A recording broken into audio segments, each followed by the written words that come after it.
Fala, nação do mais querido do Brasil. Mais um vídeo na exclusiva. Agora falando da indignação dos adversários, eles estão indo à loucura com a janela de transferências do Malvadão. Neto, palmeirense nato, faz um grande desabafo e compara a janela de transferências do Flamengo e Palmeiras. Veja o vídeo na exclusiva. Sejam muito bem-vindos, pessoal, a mais um vídeo.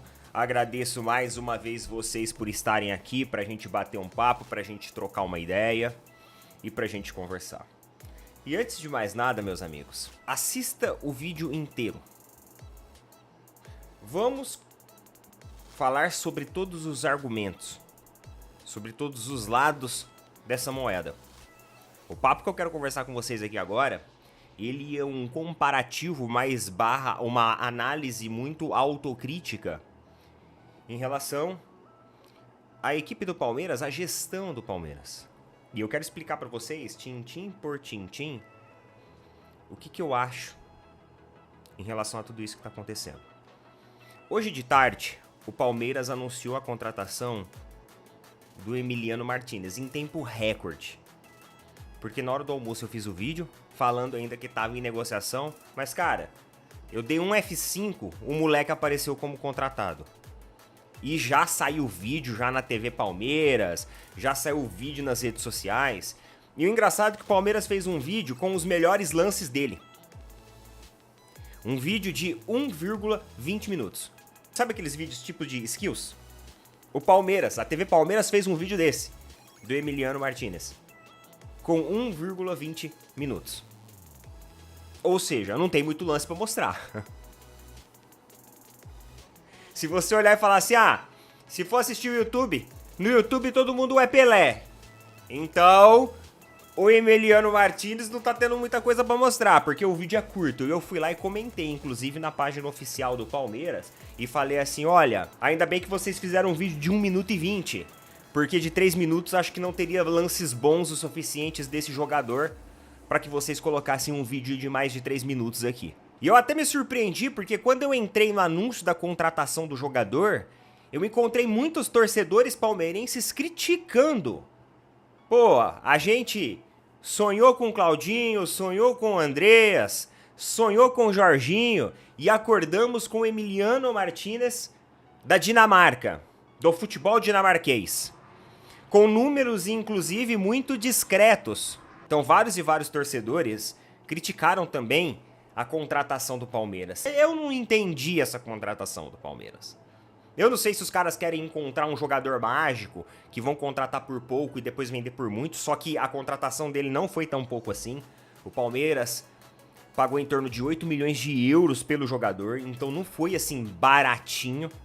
Eu não sei qual que é a intenção do Palmeiras. Eu não sei qual que é a intenção do Palmeiras com isso, ou se foi, sei lá, vamos colocar uma pá de cal em cima dessa situação do Claudinho, como eu falei na hora do almoço, e vamos ver se a galera esquece isso daí que aconteceu. Mas o que eu quero chamar a atenção pra vocês é que a diretoria de futebol do Palmeiras ela é muito fraca. Ela é muito fraca. Quando nós achamos que o Palmeiras esse ano ia tirar o escorpião do bolso, contratou Claudinho, contratou Facundo, tudo bem que Facundo não é um super nome assim nem nada, mas ok, é um bom jogador, me parece ser um bom jogador, muito promissor. Nós achamos que esse ano o Palmeiras iria se reforçar à altura para um Super Mundial. Depois veio aquele papo do Jorginho, o Jorginho falou que joga no Palmeiras ou no Flamengo. Aí a gente falou assim, opa, parece que vai dar samba. Palmeiras foi lá, saiu da negociação, né, se esquivou totalmente. Aí depois veio a questão do Andreas, que também paralelamente ocorreu junto com tudo isso, e aí todo mundo animado, todo mundo esperando alguma coisa, e simplesmente nada aconteceu. Mas a questão do Andreas eu falei aqui pra vocês desde o ano passado, que nada ia acontecer. Nós vemos, por exemplo, o Flamengo, que tá fechando com o Danilo, e eu acho legal trazer esse caso de exemplo, porque é o contraste das duas contratações aí, dessas duas equipes. Porque o Danilo, ele é um jogador de seleção, um jogador que tava lá num time tradicional do futebol italiano, não é jogador que tá escondido, porém ele tem 33 anos de idade, ele optou agora por vir para o Flamengo, para jogar no Flamengo, posição totalmente diferente que o Emiliano, mas vocês vão entender o tipo de comparação que eu estou fazendo. E aí, do outro lado, você tem o Palmeiras contratando um cara mais jovem, 25 anos, do futebol dinamarquês e desconhecido. Aí tem muita gente que olha e fala assim: ah, mas a contratação do Flamengo pelo Danilo, que vai vir de graça, hein? Danilo tá vindo de um time europeu de grande prateleira, de graça. De graça. O Palmeiras foi no futebol dinamarquês pra trazer um cara que ninguém conhece por quase 50 milhões de euros mais metas. É, ainda tem metas. Se ele bater algumas metas aqui, o Palmeiras vai... Mas ainda, digamos assim, que se ele bater algumas metas e o Palmeiras tirar a mão do bolso e pagar os caras, a gente nem vai achar ruim, porque significa que o cara tá trazendo o resultado. Agora, o problema é se o cara chegar e estacionar no banco e ficar lá. Então, são duas contratações muito distintas, de perfis muito distintos. E muita gente fala: ah, um jogador de 33 anos também é o fim de carreira. Aqui no Brasil, a gente pegou o sentimento de vira-lata de achar que jogador de 33 anos é fim de carreira. Mas eu vou fazer algumas perguntas pra vocês e eu quero que vocês respondam aí. Felipe Melo chegou no Palmeiras e foi campeão com o Palmeiras e jogou bem pelo Palmeiras com quantos anos? Inclusive anunciou aposentadoria hoje. Anunciou aposentadoria com 41 anos de idade. Então você imagina com quantos anos ele já jogou no Palmeiras. Só por aí você já faz a conta. Zé Roberto foi campeão pelo Palmeiras, acho que ele já tinha mais de 40 anos, viu? Se eu não me engano, ele tinha 40, 41. O Hulk, se eu chegar com um contrato hoje e falar assim, ó, contrato do Hulk pra jogar essa temporada pelo Palmeiras, vocês vão querer? Eu aposto que 90% do torcedor palmeirense vai querer.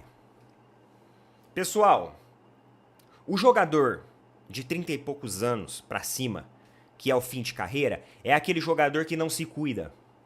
É aquele jogador que já sofreu uma lesão muito grave, uma lesão multiligamentar, que já passou por diversos procedimentos cirúrgicos, que você olha e fala assim, esse cara já perdeu muito da confiança dele, esse cara já não tem mais o ritmo que ele tinha, ele já não tem mais o drible que ele tinha, ele é um cara agora que já joga mais estático, mais reto, já não tem mais a mesma velocidade. Agora, quando você pega um cara, 33, 32, 34, 35... que tem, por exemplo, o ritmo e a performance física do Hulk, meu amigo, o cara tem quase 40 anos. O Cristiano Ronaldo, mas aí a gente tá falando de um cara de outro planeta, né? Vai fazer 40 anos agora em fevereiro. Mas tem gente que fala que ele só tá fazendo gol e tá jogando só porque é lá na Arábia. Só que tem um punhado de moleque mais jovem que vai lá pra Arábia e não tá virando nada. Então, o jogador de 30 e poucos anos, ele é, sim, talvez um fim de carreira. Só que se ele for um jogador que tiver um histórico de lesões, ou já não tiver mais a fim de jogar, é aquele jogador, sabe? Ah, esse daí é um ex-jogador em atividade, quando o cara já não tá mais afim, o cara já tá desfocado, o cara já não tá mais com vontade, o cara começa a entrar nos projetos paralelos aí, lança CD de música, começa a se envolver com outras coisas, porque o futebol dele vai ficando pequenininho, então ele precisa se destacar em alguma outra área. Começa, sei lá, virar coach no Instagram, frases motivacionais, enfim. Agora, quando você tem um cara focado, um cara que tá a fim de fazer a coisa acontecer, que também não teve o histórico ali de lesões, não passou por situações como essas, você tem um cara com muito gás e com muito ritmo. Por exemplo, o Danilo chega no Flamengo com a expertise de uma Europa. Um jogador de seleção brasileira. Um jogador com todo o know-how de experiência, que vai chegar aqui e pela projeção física dele, ele vai conseguir se dar muito bem. É bem provável que consiga se dar muito bem. O Alexandro, por exemplo, é um jogador mais experiente também, mais velho. Chegou aqui e está se dando muito bem. O pessoal que tanto defende o Marcos Rocha. Meu amigo, Marcos Rocha, já tá também bem acima ali dos 30, né? Já não é nem mais um garotinho. Então, eu não entendo quais os direcionamentos do Palmeiras em relação a isso. O que o Palmeiras quer com o mercado do futebol. Eu só digo uma coisa pra vocês. O Palmeiras tem 3,7 bilhões de reais em vendas de jovens da base. 3,7 bilhões de reais o Palmeiras já vendeu em jogadores de base. E quando a gente olha as contratações do Palmeiras, poucas contratações nos empolgam. Aí você fala assim, o Felipe Anderson chegou com status de estrela e não rendeu nada. Tá, a gente tá falando do Felipe Anderson. Só que quantos que chegaram com o status de desconhecido e também não rendeu porcaria nenhuma? É por causa dos vídeos aí, ó, né? De 1 ou 2 minutos das skills, que o Atuesta foi contratado como, nossa, o Atuesta, meu Deus do céu, vai ser um novo super armador do time do Palmeiras. E tá mais por um amador do que por um armador, né? Essa é a realidade. Então, o Palmeiras precisa ter mais expertise no mercado do futebol. O Palmeiras precisa ter muito mais sagacidade, precisa de mais inteligência. Os caras estão trazendo gente de graça, de times grandes da Europa. Tudo bem que coincidiu a questão do contrato, mas é tudo questão de conversa. O Jorginho tá aí. Estava aberta a possibilidade do Palmeiras conversar, poderia ter ido conversar. Mas não, o Palmeiras prefere continuar nas apostas. Igual eu ouvi um comentário dos caras fazendo, né? Agora que o Palmeiras tem um patrocinador que é uma casa de aposta, ele só vai investir em apostas. Mas é isso, pessoal. E lamentavelmente quem sofre é a gente. A gente sempre fica naquela. E aí, será que vai vingar? Será que não vai vingar? E é até meio injusto e chato com o cara. Porque o cara ele já chega aqui com um olhar de desconfiança por parte do torcedor. O cara já chega aqui com uma pressão a mais por parte do torcedor. Não é culpa do cara. A culpa não é do cara. A culpa é do mercado, é do scout do Palmeiras. Que, por exemplo, nos últimos anos vem sendo pior até que o scout do Botafogo. O próprio Botafogo investiu em jogadores de melhor qualidade que o Palmeiras no último ano. E a gente viu o exemplo disso, né? A gente viu o exemplo disso. A gente sentiu na pele o exemplo disso no ano passado. Tá bom?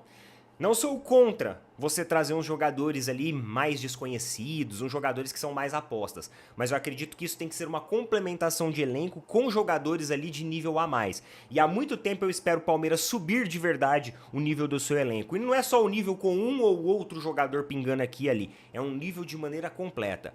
Por exemplo, um centroavante. O Palmeiras tinha que trazer um centroavante AAA. É capaz que a gente vai ver ainda o Thales, mais uma vez tendo que salvar a pele de Abel Ferreira em relação aí à questão de gols e de produtividade. Mais uma vez o Abel talvez vai encontrar alguém na base que vai tornar o Palmeiras competitivo e vai salvar a pele dele, assim como o Endrick e Estevão. Beleza? Coloca nas opiniões aí, pessoal, o que vocês acham a respeito disso, tá bom? Tamo junto, valeu, falou, até mais.